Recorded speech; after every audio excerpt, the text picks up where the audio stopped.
Good day, philosophers. Today I would like to discuss to you the existence of God and the reasons for non-belief.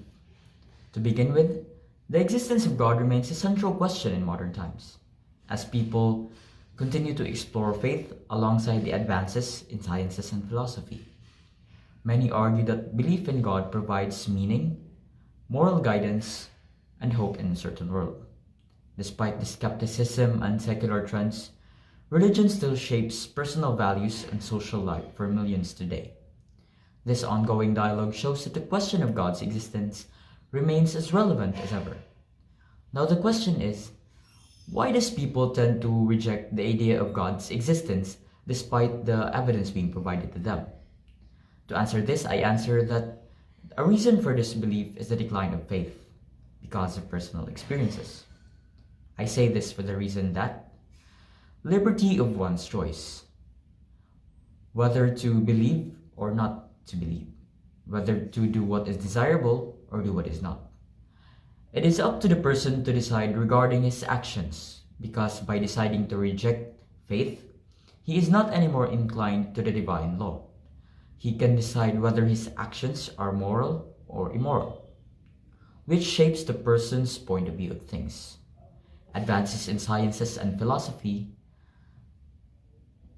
becomes more reasonable than to say that there is a divine being that intervenes in everyday life of a person.